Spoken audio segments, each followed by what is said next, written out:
Beberapa hari yang lalu, salah satu sahabat saya bertanya tentang kapan saya akan menggenapkan separuh din saya.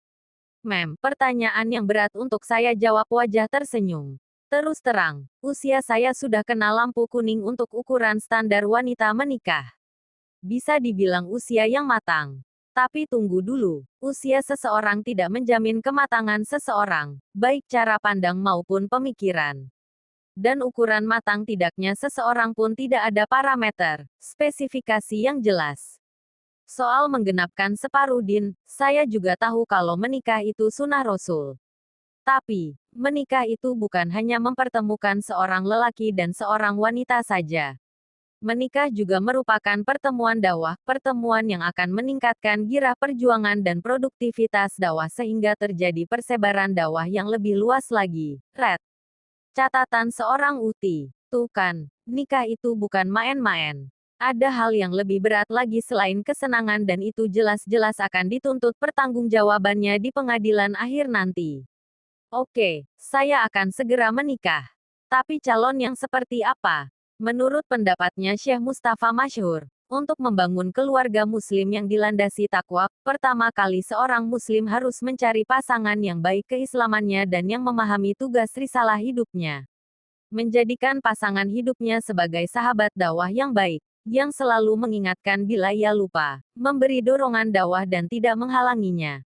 Nah kan, berarti, saya harus mencari pasangan yang baik keislamannya dan memahami tugas risalah hidupnya. Dengan kata lain adalah orang yang soleh. Soal soleh, dulu saya menganggap, dengan soleh saja maka sifat-sifat istimewa lainnya akan mengikuti. Ternyata tidak. Selain kriteria soleh, kita juga harus bisa mengenali keistimewaan sang calon di mata kita. Untuk apa? Ya, agar hidup kita lebih berwarna dengan kehadirannya. Karena menikah bukan hanya untuk 1 atau 2 tahun ke depan saja, tapi bisa jadi seumur hidup kita, sepanjang nafas keluar dari ruh kita. Bisa dibayangkan, kalau ternyata sang calon tidak memiliki keistimewaan tersendiri di hati kita, bagaimana warna hidup kita kelak? Pucat pasi tanpa warna, dan soal falling in love at the first sight. Kenapa enggak? Begitu pula saya. Saya ingin dinikahi bukan semata-mata karena sang calon melihat kelebihan saya saja, kalau ada. Saya ingin dinikahi seseorang karena saya istimewa di matanya, dapat membuat binar pelangi kebahagiaan yang tulus di wajahnya, serta dapat membumikan cinta ke dalam hatinya.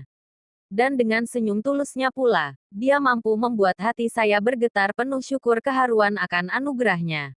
Ya Robi, anugerahkanlah hamba salah seorang hambamu yang soleh yang dapat menjadikan hamba seorang istri yang solehah, yang dapat menjadikan hamba ibunda dari para jundi-jundimu, yang dapat membantu hamba menegakkan dienmu, membahagiakan kedua orang tua kami, meninggalkan dunia ini dalam keadaan husnul hatimah, dan menjadikan hamba ahlus surga.